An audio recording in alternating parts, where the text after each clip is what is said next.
Il y a quelques temps, au Café A, nous étions ici à la Maison d'Architecture en compagnie de Bernard Zecri, Olivier Cachin, solo du groupe Assassin et de la nouvelle vague hip-hop A2H et son collectif Palace.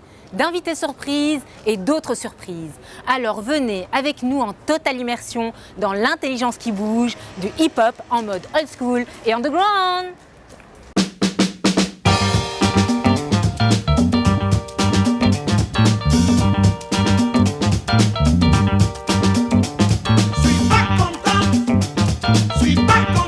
Bienvenue sur le plateau d'Ausson-Drizelène, aujourd'hui en totale immersion dans le hip-hop underground. Et j'invite Bernard Zecri et Solo sur le plateau d'Ausson-Drizelène et on les applaudit. Wouh! Bonsoir Bernard. Bonsoir. Bonsoir Solo.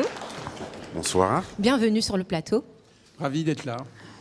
J'espère, moi aussi je suis ravie de vous recevoir. C'est un très beau plateau, c'est un très bel endroit. Je t'ai invité pour ton livre, Le plein emploi de soi-même. Et surtout parce que tu es quelque part le précurseur, je dirais, de la mouvance culturelle qu'est le hip-hop underground. Et surtout, vous deux, vous vous connaissez.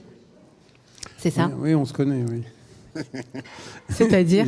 Et puis il y a un moment qu'on se connaît, oui. Où est-ce qu'on s'est rencontrés? Chez lui, 13e rue, 2e avenue à Manhattan, New York, en 1984. Il était colocataire de Futura 2000. Futura 2000. Et tu en parles en fait dans ton livre. Oui, parce que Futura 2000, c'est un acteur important du début du hip-hop. C'était un peintre qui faisait des graffitis. On est au début des années 70. Quoi. Il y a très peu de gens à ce moment-là qui sont dans le métro, et lui, il y est. Et c'est aussi au même moment où il découvre que son père n'est pas vraiment son père, etc. Donc il s'engage dans la Navy, il fait le tour du monde dans la marine. Quand il part, il n'y a pas beaucoup de monde qui est dans le métro, etc. Ça reste spécial, particulier. Quand il revient, il y a des dizaines, des centaines de mecs qui sont en train de faire qui font du graphe, etc. Et donc il rattrape le mouvement à ce moment-là, et c'est l'époque où, je pense que c'est un peu avant, où Charlie Hearn fait ce film qui s'appelle Wild Style, et qui est entre un documentaire et un film, en fait, mais ça raconte un peu la réalité de ce qu'il vivait à l'époque. Et dans le film, il y a Fab Five Freddy. Et Futura, il participe un tout petit peu, je crois, hein, on le voit à peine, et il rentre dans le grave comme ça. Et après, autre chose qui va un peu le séparer des autres, c'est qu'il est repéré par les Clash, qu'il l'embarque à Londres, voire à Paris. Il vient en concert à Paris, à Mogador, m'a-t-il dit. Et donc là, il rentre dans un trip un peu rock'n'roll, c'est-à-dire qu'il a une coupe de punk, un blouson, tout ça. Quand il retourne à New York, les mecs lui disent « mais d'où tu sors ?» etc. Il n'est pas du tout dans le look de l'époque. Et finalement, c'est là qu'il rentre dans vraiment le mouvement hip-hop, etc. Et moi, je l'ai rencontré à cette époque-là, et il cherchait un appart à New York. Et on est en quelle année à ce moment-là? 80. Comment t'es arrivé à faire ce voyage à New York? Parce qu'à la base, avant d'être rappeur assassin, t'étais aussi danseur. Est-ce que c'est grâce, je pense, à l'émission HOP Ouais. que t'as voyagé? Que tu es parti là-bas? En tout cas, c'est ce qui m'a donné l'autonomie financière, qui m'a permis de pouvoir me payer mon billet au moment où Laurence a eu cette idée géniale d'aller rendre visite à Bernard. Et moi, c'est sur un coup de tête, quoi. Je l'appelle, elle était dans son bureau, et elle me dit « Ouais, je pars samedi à New York. » Ah bon? Ah, ouais, mais tu vas faire quoi? Je sais pas, je vais aller voir Bernard, je vais aller au Roxy, et je dis « Ah ouais, mais je peux venir? » Elle me dit « Bah ouais, si tu veux. » Et donc t'étais emballé, ça a été vraiment l'aventure. J'ai acheté, entre le mercredi et le samedi, j'ai acheté mon billet, j'ai passé quelques coups de fil, il y a quelqu'un qui était prêt à m'héberger dans le Bronx, et voilà, ça y est, c'était réglé. J'ai été chercher mon visa et ça y est. Et lorsque vous êtes rencontrés, comment t'as vécu en fait cette émergence quelque part du hip-hop là-bas à New York? Tu l'as vécu comment quand on a 17 ans, on est ado et on se retrouve là-bas, on ressent les choses d'une certaine manière, non? Je pense que ça doit être la même chose un petit peu pour les gens, je dirais les jeunes aujourd'hui, c'est que tout d'un coup, tu es dans le film. puisque nous, en tant qu'Européens ou en tant que Français, on regarde les films américains un peu comme si c'était le truc carrément incroyable. Et ben, d'un coup, t'es dans le film. C'est-à-dire que tu marches dans la rue ou tu sors de l'aéroport, tu vois les voitures, tu dis putain, c'est la voiture que je voyais dans Starsky Hutch, ou ah, lui il a des gaines, oh comment il marche, oh regarde comment il parle. Enfin, moi j'étais dans le film, donc je passais plus de temps la bouche ouverte à tirer la langue que quoi que ce soit d'autre en fait. À quel moment as-tu eu l'idée de réaliser le New York City Rap Tour qui commence au début des années 80? Qu'est-ce qui t'a donné cette envie en fait? C'est pas moi qui a eu l'idée, c'est un copain à moi qui n'est plus avec nous aujourd'hui, qui s'appelle Jacques Massadian. Et alors il avait quelques problèmes pour faire ça. C'est le premier qui était quand même de taille, c'est que contrairement à Solo, lui, il ne parlait pas anglais, et comme il n'était pas tout jeune, il n'entravait que Quick. Et en revanche, tu parlais l'anglais. Donc moi, je lui ai servi de traducteur, d'interprète. Carrément. Ah non, mais là, j'apprends quelque chose. Ah oui. C'est-à-dire que en 80, il a cette idée, et pendant que toi, t'es à New York, en fait, c'est toi qui crée le... Non, l'histoire s'est passée autrement. C'est-à-dire que moi, j'ai fait moi, je suis à New York. Après, je suis venu travailler comme journaliste quelques mois actuels, et je suis reparti à New York. Et là, il est venu avec moi. Et donc, il y avait qui exactement dans cette tournée? Il y avait Afrika Bambaataa, il y avait Rocksteady Crew, Rocksteady Crew, Ramelzy, DST, Dandy, Futura, DST et ses rappeurs. Il y avait les Double Dutch Girls. Et c'était une tournée en Europe, en fait? Oui, on a été en Angleterre, on a été en Californie. Et en Californie, quand on a fait les concerts qui étaient assez pathétiques, enfin, il faut dire les choses, parce que ça... C'est le sort souvent des pionniers, c'est-à-dire qu'il n'y avait pas grand monde qui venait. Tu vois, moi je me suis retrouvé dans une patinoire avec Bambaataa, une patinoire dans une banlieue blanche de Los Angeles. Et donc c'était pas le gros succès. On se sentait seul. Non, c'était pas le gros succès, mais simplement dans la salle, il y avait les mecs qui sont devenus Dr Dre, Ice-T et compagnie. Donc il y a le mec dont c'était l'idée, qui rêvait de le faire, c'était Jacques. Donc il vient avec moi, on va voir. Moi à l'époque je connais pas tant que ça ce monde ni rien, mais moi je suis à New York, je connais les gens, etc. Donc, oui, t'es dans le bain. Voilà, donc pour mon copain, je fais des démarches, j'approche Bambaataa et compagnie, qui nous envoie plus ou moins promener. Enfin bon, mon copain Massadian, qui parlait pas l'anglais, qui était très impatient, était là en train de me dire mais alors putain, mais bouge-toi, fais quelque chose, etc. Oui, il t'a mis la pression. Il m'a mis la pression et on Pourquoi? a fini. Parce que Bambaataa ne te répondait pas à ce moment-là. Oui, il a pris du temps. Pensait que tu vois que tous les mecs de New York rêvaient de venir à Paris pour Actuel, etc. Alors que les gens à New York ils savaient pas qu'est-ce que c'était Actuel ni rien. Donc j'essayais d'expliquer à Massadian, qui me disait mais tu fais pas les choses comme il faut, tout ça. On a fini, donc pour raccourcir un peu cette histoire, on a fini par se disputer assez violemment. Et c'est vrai que tu racontes cette dispute. Et on a été fâchés pendant 3 ans en fait. Hein. Et finalement, tu l'as réalisé, cette tournée? Oui, parce que quelques mois plus tard, je me suis dit, mais enfin, ça tournait un peu en rond, tu vois, donc les gens étaient impatients, etc. Et je me suis dit, c'est con, faut le faire, etc. Et donc il y a une fille qui s'appelle Elisabeth Day, qui était journaliste aussi, qui nous a aidés, qui m'a permis de rencontrer Manval, qui était un animateur à la mode d'Europe 1. Et grâce à lui, on a eu l'argent. Et avec cet argent, il y a une fille qui s'appelait Lady Blue, Cool Lady Blue, qui manageait le Rocksteady Crew, qui sont les premiers danseurs qui ont vraiment explosé. Tu peux me parler un peu du Rocksteady Crew? C'est qui le fondateur? C'est Crazy Legs. Crazy Legs. Et bien, Crazy Legs, je l'ai rencontré. Ah bon? Enfin, c'était le chef, je ne sais pas si c'est le fondateur, peut-être pas. Il a un petit message pour toi. On a fait un petit sujet sur Crazy Legs. En ces temps, ce qui rendait ça spécial, c'est parce que c'était toujours innocent.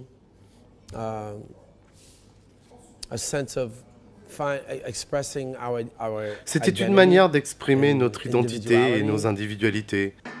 Quand on demande à Crazy Legs sa définition du hip-hop, ça donne ça. Je pense que le hip-hop est un outil. Le hip-hop est une de ces choses que vous pouvez utiliser dans la société.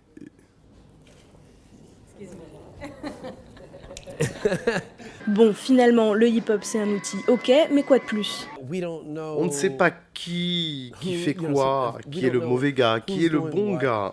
Mais le hip-hop fait qu'on se comprend entre nous et le hip-hop apporte tant de dialogue. On peut aussi dépasser la propagande et se parler les uns les autres. Et là, on sort notre joker, Bernard Zechri, le pape du hip-hop. Il dit quoi, Crazy Legs ? La principale raison pour laquelle je me souviens de lui, c'est parce qu'on était des mômes très immatures. Et que quand on entendait son nom, forcément, on faisait « Ah, Bernard Zechri, Bernard Zechri !» On se moquait de son nom. C'est un gars cool, mais je n'ai jamais réalisé l'importance de Bernard Zechri jusqu'à ce que, plusieurs années plus tard, j'ai su qu'il a été un promoteur très actif et qui a permis que le New York City Rap Tour se monte.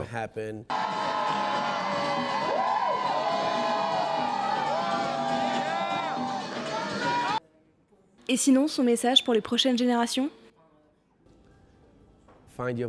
Trouvez votre voix, exprimez-vous, amusez-vous,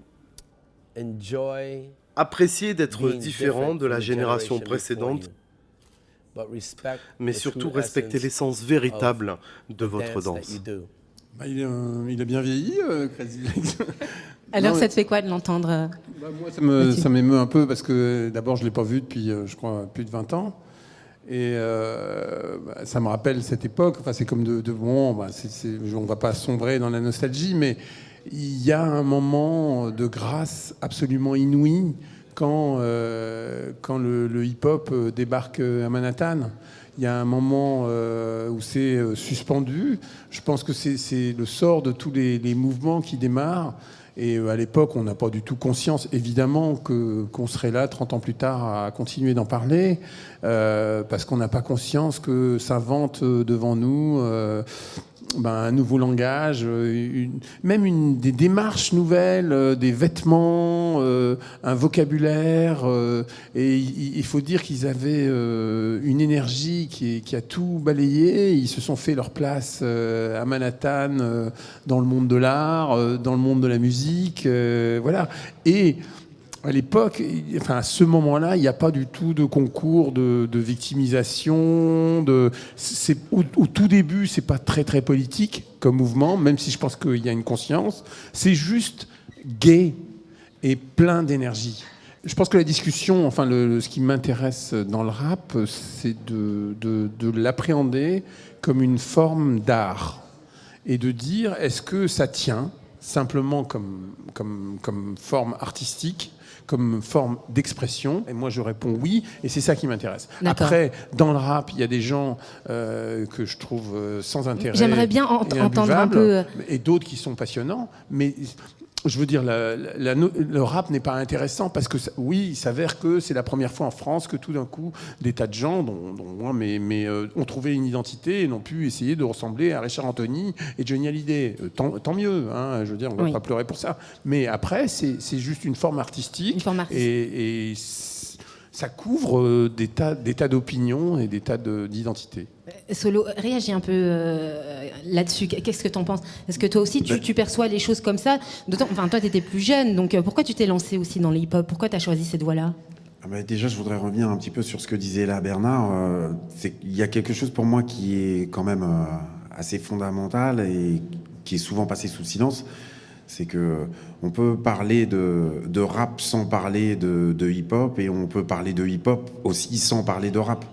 Donc après, il y a une notion un petit peu fourre-tout. C'est-à-dire le rap fait partie de cette culture qui s'appelle le hip-hop. Exactement. Maintenant, quand on parle de conscience et que tout de suite on ramène la chose dans le côté, je dirais, un peu politisation et ainsi de suite, pourquoi est-ce que tout d'un coup le rap devrait être le vecteur de cette soi-disant conscience ou voilà. On peut très bien être dans une culture sans pour autant chercher à être ou que dans la revendication ou y amener, je dirais, un angle de réflexion qui ne soit axé que là-dessus. D'autant que toi, tu as commencé par la danse. Oui, mais comme par le rap. Premièrement, mais comme l'a dit Bernard, ce qui nous rassemble tous, c'est quand même, c'est vachement gai, quoi. On est quand même vachement là pour s'amuser, beaucoup plus que pour se prendre la tête. Et puis après, effectivement, quand on grandit, on se rend compte que, comme le disait... C'est avant que la France devienne un pays dépressif. Mais comme l'a dit Crazy Legs, Un peu de joie de vivre. voilà, il y a vraiment quand même ce truc-là où... Et Crazy Legs, toi, tu étais danseur à cette époque, il représente quoi pour toi? Ah non, mais moi, c'est la légende ultime. C'est quelqu'un... Moi, je l'ai admiré, copié... Je connaissais son nom, le moindre de ses mouvements, avant même de l'avoir jamais croisé. Et quand je l'ai croisé, j'avais pas encore 18 ans. Déjà, quand je le voyais, c'était comme, je sais pas, à l'époque du rock, quelqu'un qui croisait les Beatles. À part que j'allais pas devenir hystérique, mais par contre, de le voir danser, j'étais à l'affût. Mais c'est pour ça quand je dis il y a eu un moment de grâce et tout ça, c'est pas pour dire c'était mieux avant, mais il y a un moment où... Mais c'était ça la question, plus que je voulais te poser. C'était pas mieux avant, mais il y a un moment où il y a pas d'argent. On n'imagine pas tous les millions de dollars qui vont arriver plus tard, le fait qu'il y a des types qui vont réussir à travers le monde, etc. Donc, à l'échelle même de New York, c'est des mecs qui sont tout contents tout d'un coup de pouvoir aller dans un club à Manhattan et de faire la fête. Et la grande bagarre, c'est Blue qui se bat avec le patron du Roxy pour que les tickets restent à $5. Et elle gagne pendant un certain temps, c'est-à-dire que pour que ça reste accessible. Bah oui, pour que les mômes du Bronx ils puissent venir et puis qu'ils puissent payer et rentrer. Et ça marche pendant quelques mois. Et puis le type était con et il veut se faire sa thune de façon idiote. Donc il monte les prix et l'équilibre de ces soirées disparaît. Et puis après arrive effectivement le premier truc qui est arrivé, c'est la violence. Eh bien moi, Bernard, là j'aimerais te présenter un nouveau crew en fait. Ils sont jeunes, motivés et ils aiment le rap. C'est A2H et son crew Palace et surtout sur les vibes de DJ Az. DJ Az est formidable. Bonsoir, je vais avoir besoin du public sur celle-là. C'est-à-dire qu'à chaque fois que je finis une phrase, je veux entendre « bande d'enfoirés ».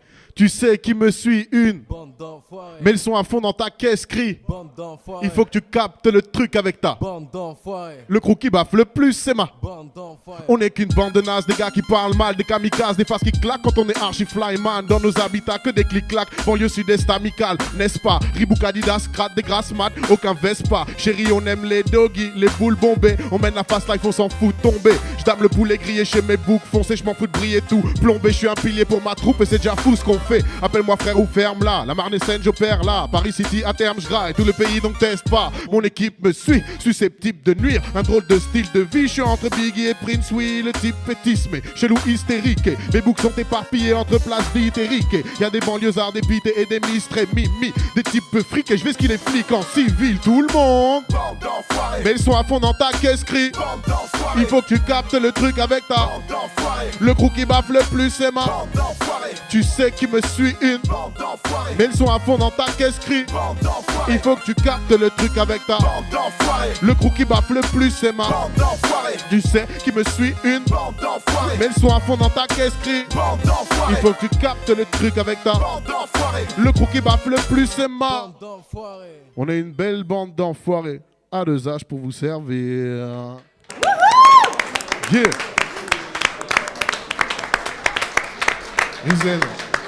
Moi, j'aimerais bien savoir qui se cache derrière A2H Palace. Eh ben, un métis de 85 kilos.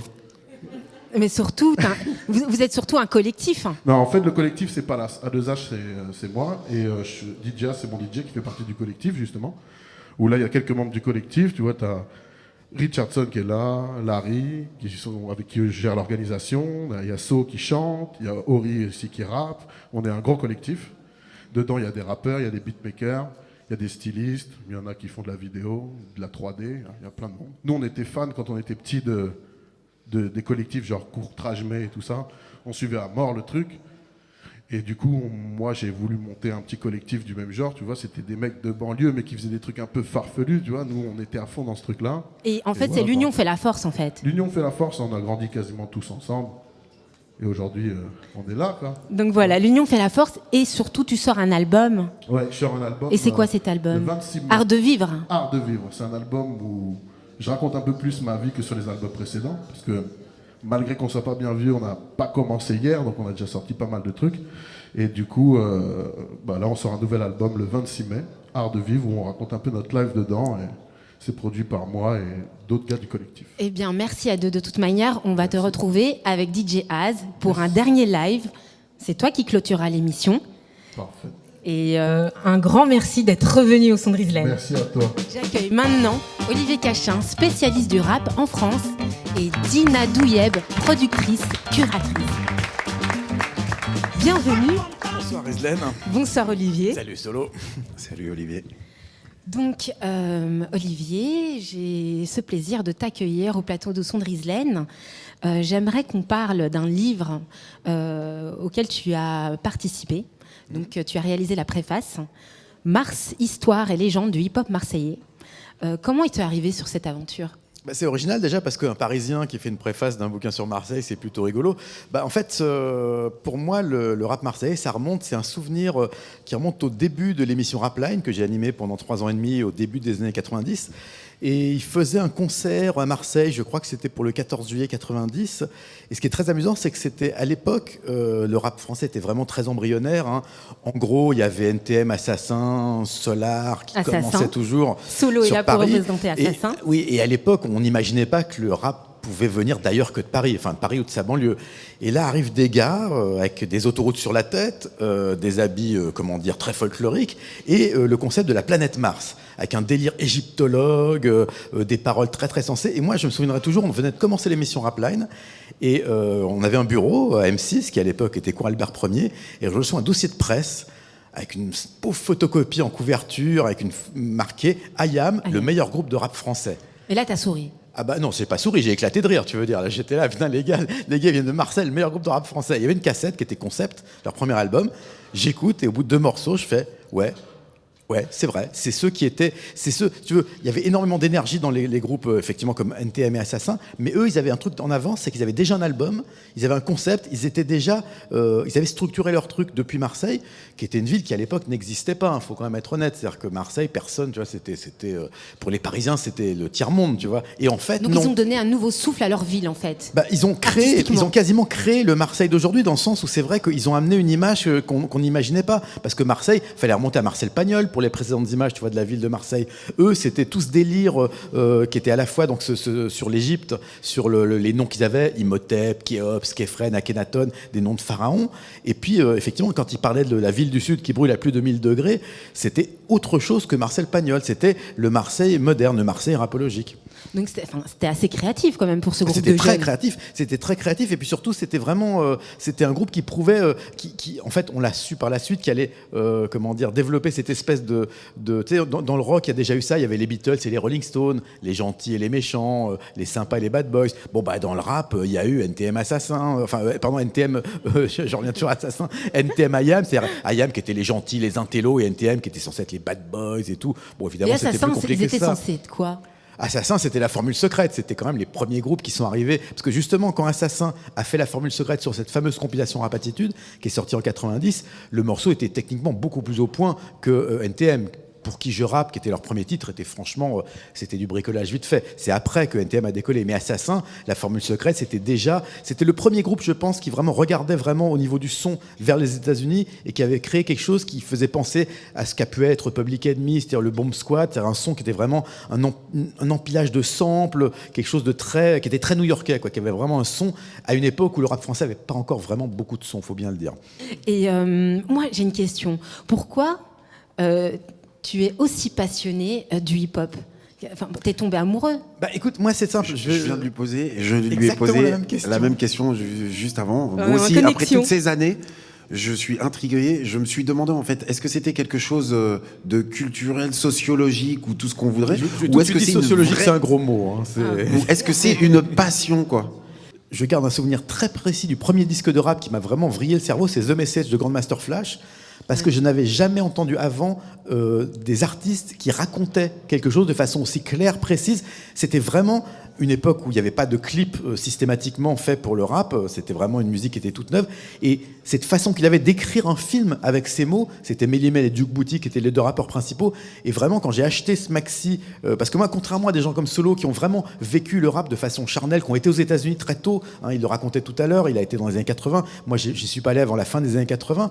Mais c'est vraiment, moi, j'ai acheté des disques, j'ai découvert cette culture à travers les artefacts qui étaient les maxi vinyles et les disques. Et The Message, ça m'a vraiment ouvert une porte, mais alors là, c'est genre, c'était, tu vois, je me suis dit, C'était un bouleversement. Ben oui, parce que je te dis, cette façon de raconter, tu vois, une histoire, de raconter un vécu, parce que, bon, alors le rap, c'est vrai, et Solo le disait tout à l'heure, c'est pas seulement une musique militante, c'est aussi une musique qui peut être une musique fun, une musique pour s'amuser, une musique pour dire des choses, une musique pour protester. Il y a plein de visions du rap. C'est pas, contrairement à ce qu'on aime bien croire en France, uniquement une musique politique, de revendication. C'est aussi une musique qui raconte des histoires. Et quelle est ta vision du rap ? Mais aujourd'hui, là, maintenant, avec l'expérience que tu as, les interviews que tu as faites, c'est quoi maintenant ta vision du rap ? L'avantage, c'est que le rap, maintenant, aujourd'hui, en 2014, c'est un peu comme ce qui est devenu le rock dans les années 70-80, c'est-à-dire qu'on ne peut plus résumer à un genre musical. Tu vois, dans les années 60, le rock, on pouvait dire que c'était la révolte, la contre-culture. Le rap, au début, on pouvait dire que c'était la première vague Peace, Love, Unity and Having Fun de Afrika Bambaataa, et puis après, le rap conscient de Public Enemy et compagnie. Mais aujourd'hui, le rap est aussi varié que le rock peut l'être. Si tu parles de rock, tu parles de quoi ? De Phil Collins, de Iggy Pop, tu vois, de plein de choses qui n'ont rien à voir. Et ben le rap, ça peut aussi bien être Caris, qui est une espèce de BD géante. Ça peut être aussi encore en rap conscient. Il y a des gens comme KRS-One aux États-Unis qui sont encore actifs, des gens comme LL Cool J, qui je pense est le plus vieux rappeur en exercice qui a encore une présence réelle dans les médias et dans la musique. C'est Jay-Z qui est devenu propriétaire d'un empire. C'est des groupes en France comme IAM, dont on parlait, qui sont là depuis 25 ans. Ouais. Ça fait quand même un quart de siècle qu'ils sont là. Donc c'est vraiment une musique qui est super vaste, qui ne peut plus être résumée à la caricature qu'aiment bien utiliser certains grands médias, genre qui voient ça, tu vois, comme un truc, une espèce de grand festival de clowns dans le cirque de la musique. Non, c'est vraiment une musique. Alors c'est aussi une musique qui peut être une musique qui a même des gens qui ne sont pas de qualité. Tu vois, le rap, c'est pas bien parce que c'est du rap, c'est bien parce que dans cette musique, il y a des artistes de qualité qui font des belles choses. Moi, qui sont intéressants. J'aimerais qu'on entende Dina Douillet, parce que tu es aussi... Hello, bonsoir. Tu es productrice, curatrice.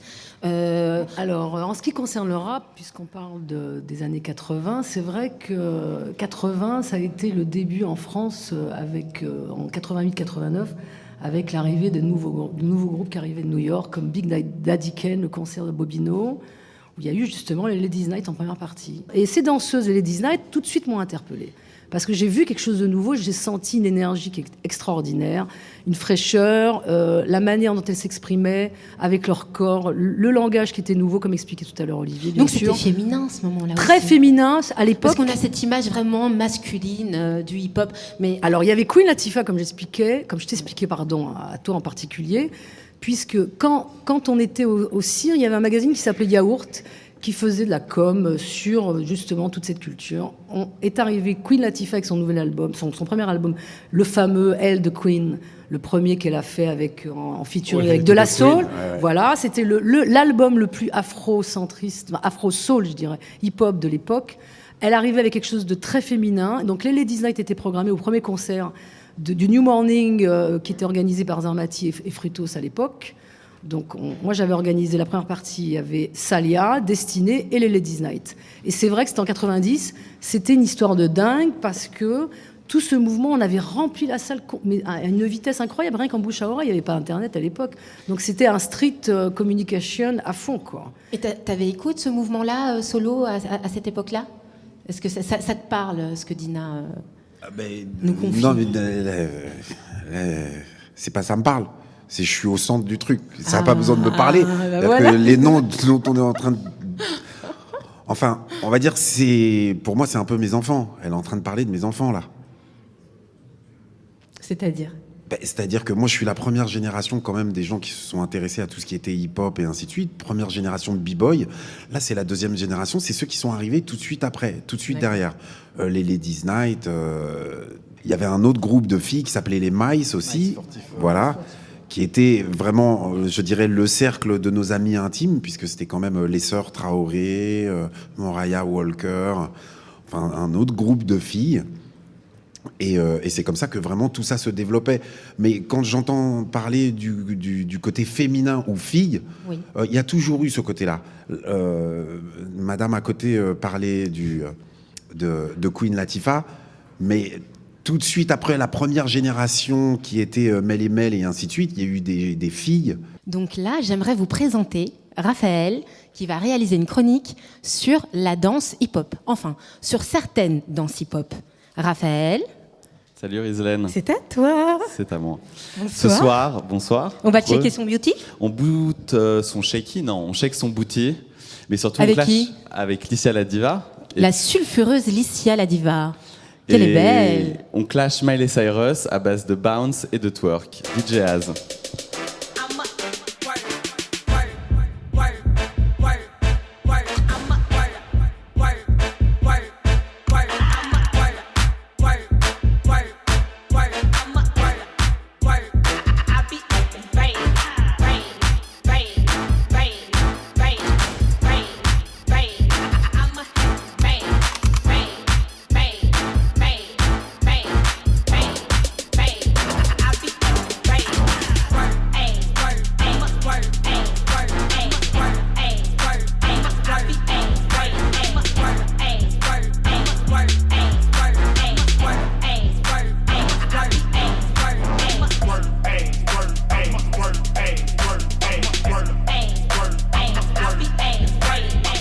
On applaudit Licia.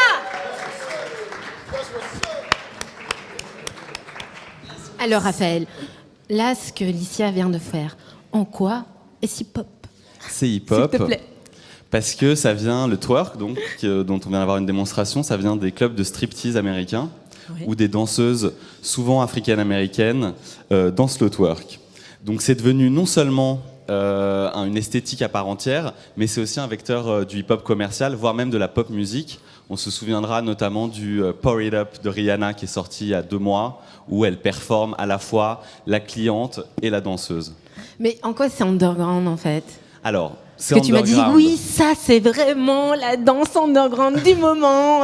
C'est Donc underground, non seulement parce qu'aujourd'hui le twerk passe sur le devant de la scène et que les danseuses sont souvent plus talentueuses que les rappeurs qui les accompagnent, mais en plus parce que les préadolescentes blanches de chez Disney ont beau vouloir s'approprier le twerk, le diffuser à l'échelle globale comme on l'a vu avec Miley Cyrus pendant les MTV Music Awards cet été.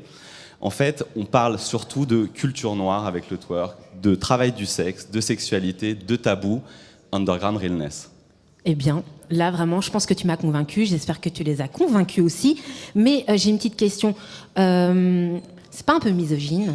Alors, Parce qu'on voit tout le temps des nanas comme ça dans des clips de rap, genre ouais, comme ça, genre en je chaleur. voudrais te citer cette philosophe féministe que tu connais peut-être. Elle Vas-y. s'appelle Missy Elliott et elle nous Missy disait Elliott, ceci. big up. Ça, c'est, je pense, ma generation. Hein? Girls, get that cash if it's not a problem shaking your ass. Ain't no shame, ladies, do your thing. Just make sure you're ahead of the game. On peut traduire peut-être? Traduis-nous. Alors, meuf, fais de l'oseille. Si c'est pas un problème de bouger ton cul, y a pas de honte à ça, du moment que c'est toi la maîtresse du jeu. Voilà, je pense que... Donc, quelque part, c'est assumer son corps. Alors, il y a des femmes, bien sûr, des femmes twerk pour des raisons socio-économiques, mais il y en a aussi qui twerk parce qu'elles aiment ça. Mais moi, j'ai une autre question. Est-ce qu'il y a des mecs qui font du twerk? Alors, bien sûr qu'il y a des mecs qui font du twerk, il y a des mecs qui font du twerk, il y a des trans qui font du twerk. Bien sûr, ça performe une certaine féminité, mais je pense qu'il y a beaucoup de mecs qui peuvent s'approprier leur féminité. Donc alors, les bad boys, il y a un fait du twerk un peu. Je te passe le micro, Licia. Pour moi, c'est ce que disait Raph, c'est que la danse, c'est un moyen d'expression politique et qu'on a tendance à l'oublier. Et que ce type de danse est trop souvent vu comme justement une aliénation des femmes par les médias, le patriarcat, le capitalisme, etc.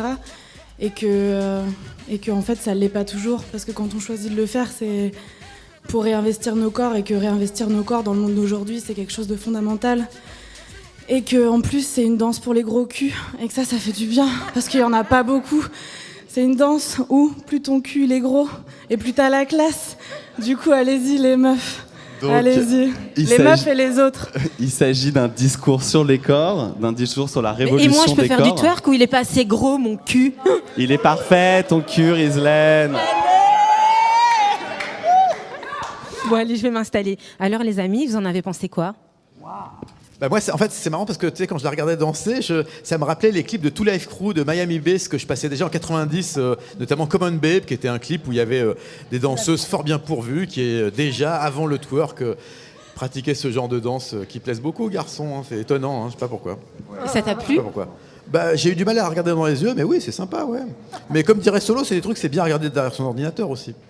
C'est-à-dire les mecs comprendront. T'es un petit coquin. Hein. Pas que les mecs comprendront. Ah bah oui. Pas que les mecs. Moi, j'aimerais bien avoir l'avis de Dina sur la question quand j'ai dit est-ce que c'est tout pas un peu misogyne? Parce que là, on me dit oui, on a du mal à la regarder dans les yeux. Ça, c'est sûr, on comprend parce qu'elle a un beau beauty. Il y a une impudeur qui est affichée d'une manière totalement libre. Donc, cette impudeur, en même temps, elle peut choquer comme elle peut libérer. Je pense dans le cas de Licia, elle libère.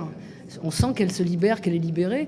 Moi, j'ai pas de jugement moral du tout. Par contre, d'un point de vue personnel, je serais incapable de faire ce qu'elle fait. Donc, d'un point de vue anatomique, comme d'un point de vue spirituel, on va dire. Je me pas spirituel, intellectuel, je sais pas comment tu peux appeler ça, mais je salue sa démarche. Et je pense que c'est important cette liberté de choix. Tu souris, Solo. Bah ouais, grave. Tu souris, Solo. Bah, arrêtons l'hypocrisie, quoi. C'est sûr, mais t'es danseur et quand tu vois ce genre de danse, ça te fait quoi? Eh ben, je suis content pour elle.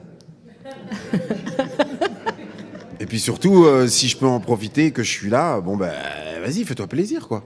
D'accord. Alors, si tu veux rentrer dans le... Si on rentre... Parce que j'ai écouté son discours par rapport au capitalisme, au patriarcat, au fait d'être libre de son corps. Je suis tout à fait en accord. Je comprends tout à fait. En même temps, c'est vrai, comme disait tout à l'heure Olivier, que ça vient du milieu du porno. Il faut pas... Ouais. Oui, dans tous les Crew, par rapport à cette idée du... Il y a une origine porn dans la démarche... Bon, là, on rentre dans un truc... Non, alors moi, je suis carrément juste pas du tout d'accord. Quand on voit des danseuses en Afrique, on peut revenir depuis... le ventilateur, voilà. La fameuse danse du ventilateur. Alors, je trouve pas que c'est comparable. Je connais. Hein, je suis pas en train de comparer avec le ventilateur. Il y a beaucoup d'aspects. Je parle de Two Life Crew et je parle plutôt du phénomène fashion, du phénomène de mode, du phénomène... Il y a un truc, j'ai pas dit que c'était péjoratif. Alors, déjà dans ce sens péjoratif, c'est pas péjoratif, en tout cas dans ma bouche, de parler de porno. D'où vient réellement vraiment cette danse? On se faisait la remarque pendant que la jeune femme dansait. Il y a juste une chose qui a été passée sous silence là, c'est que c'est quand même beaucoup inspiré et tiré de la culture jamaïcaine, où les jeunes, du dancehall, où il y a un rapport, je dirais que ce soit au sexe ou au rapport homme-femme, qui sont dénués vraiment, je dirais, de tout ce truc, je dirais, politisé, où on parle de patriarcat et de... C'est juste, on est là pour prendre du bon temps, et du bon temps, on en prend aussi au travers du sexe, donc on va pas faire semblant, quoi. On est là pour danser, et voilà, c'est chaud, point barre. Et maintenant, j'accueille Sindanu Kasongo, instigateur de l'Observatoire du Rap Game sur le site des Inrecuptibles, et Reyawan, graffeur, l'un des graffeurs de la Tour Paris 13. On les applaudit. Alors Sindanu, tu es l'instigateur du Rap Game. Ça veut dire quoi, Rap Game? Pourquoi Game? L'Observatoire du Rap Game. L'Observatoire du Rap Game, ouais. Excuse-moi. Ouais. C'est en collaboration avec Pierre Siankowski, qui m'a fait rentrer aux Inrock. On cherchait un nom drôle et un peu désuet, donc on a pris Observatoire du Rap Game. Voilà. Et tu es un peu l'œil de lynx, le dénicheur des dernières infos. J'essaye. Voilà. Et pourquoi tu t'es intéressé au rap? Pourquoi je me suis intéressé au rap? Oui. Ça fait partie de ton histoire, j'imagine. Voilà, je suis journaliste. Et avant ça, je suis un grand fan de rap, très très grand fan de rap. Donc j'ai commencé avec le rap américain il y a très longtemps. Puis j'ai commencé comme tout le monde avec Sydney, en dansant devant ma télévision et mes gants blancs. Puis comme je savais pas que c'était une culture, etc., je suis passé à autre chose. Puis j'ai recommencé avec Public Enemy, puis j'ai découvert le rap français. Et j'ai pas arrêté d'acheter des magazines, d'acheter de la musique. J'ai essayé d'être un peu DJ, j'ai essayé de rapper, c'était une catastrophe. Puis j'ai écrit et puis voilà. En fait, Ria, il a fait partie d'un projet, la Tour Paris 13. T'en as entendu parler? Oui, je suis souvent passé devant. T'es rentré dedans? Malheureusement non, parce que au moment où j'ai commencé à m'y intéresser, il y avait trop d'engouement. Mais ça m'a intrigué dès le début. Moi, quand j'ai vu qu'ils ont commencé à peindre à mettre du orange, déjà là tout de suite ça a commencé à m'intriguer, mais je ne suis pas allé voir.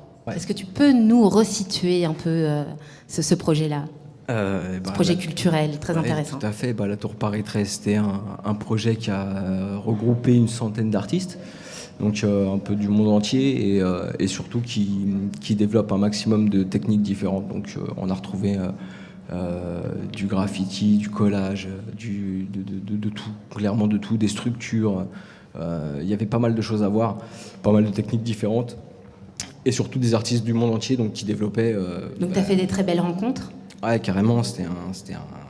On a passé 3 mois de créa en gros sur place, enfin pour ma part, et j'ai partagé pas mal avec les artistes qui étaient de passage, les Brésiliens en l'occurrence, et Tos, à qui je fais un petit salut.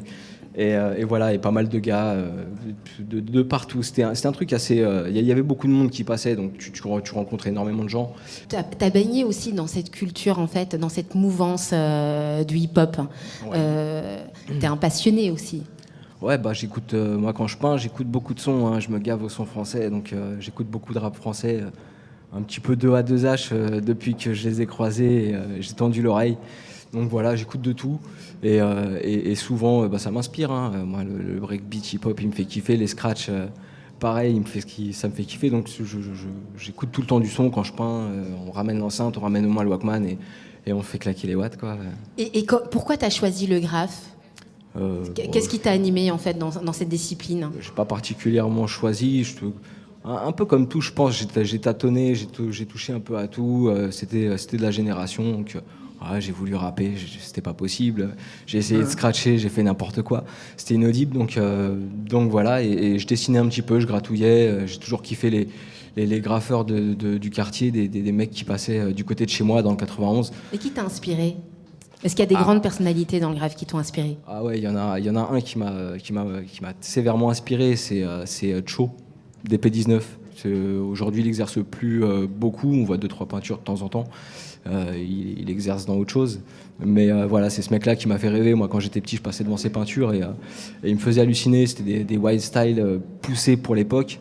Et ouais, ça m'a fait rêver. Donc j'ai voulu faire pareil avec les sprays. Voilà. Et toi, Sindanou, en fait, qui t'a inspiré quelque part dans le hip-hop, les grands noms qui t'ont fait rêver et qui t'ont donné envie de les...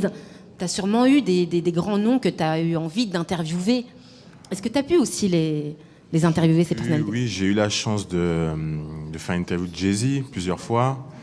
Après, moi, c'est les journalistes que je lisais.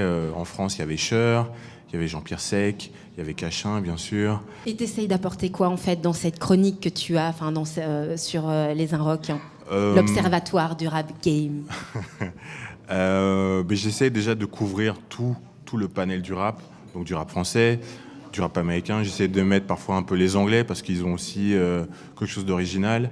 Et puis j'essaie de parler de tout, du rap bête et méchant comme du Rick Ross, mais aussi du rap intelligent entre guillemets comme Talib Kweli. Et voilà. Pour conclure cette émission, j'aimerais que tu me dises encore un dernier mot, un dernier message que tu aimerais peut-être passer à ceux qui nous ont regardés ce soir. Est-ce que tu as quelque chose encore à nous dire ou est-ce que tout est dit? Je dirais 2 choses. Je dirais que pour moi, le hip-hop, c'est jusqu'à la mort. Et la petite touche vraiment de b-boy, je dirais, comme Public Enemy, hardcore will never die. Merci Solo, merci Sindanou, merci Réa, merci à toutes les personnalités, à tous les artistes, à Loïc Verdier qui nous a immortalisés de ses jolis pinceaux, de ses jolis dessins. Et je donne une fois de plus la place à A2H et son DJ Az pour le dernier son. Merci au Café A, merci au public et rendez-vous pour une prochaine au son de Rizlen. Rizlen. Yeah. Pousse le son, DJ. Qu'on s'écoute ça. Tranquillement. C'est le halo de le putain de H. Elle vient Chanteur de R&B, un danseur bien averti. Moi j'ai que la rage dans ma rétine, une snap et de la résine. C'est pas assez pour la voir en barésie. Faut que j'oublie cette miss, c'est triste, j'aimerais être amnésique. Elle est pas comme les autres, j'aime grave ses défauts. J'ai envie de lui conter les choses, lui montrer mes pros. Elle me dit à deux, t'as pas de cash, t'as des soucis, t'es instable, t'as des groupies, des tatas, t'es perdu dans ta phrase, range ton appart, c'est le carnage. Remonte un peu ton falzar, t'as plus 15 ans, arrête la drogue, tu pars mal. Elle me fait mal à la gueule, j'ai mal au bide dans le métro. J'ai envie de lui dire casse-toi, je regarderai pas dans le rétro. Mais elle va me dire t'as pas de caisse, alors ne me parle pas de rétro. Relève la tête et occupe-toi de tes blèmes pro, sale escroc. J'ai peur d'être tout seul, je ne serai pas ton bouche-trousse. Te laisse gérer ton coup de mouche, disparaît sur les 12 coups démoniaques.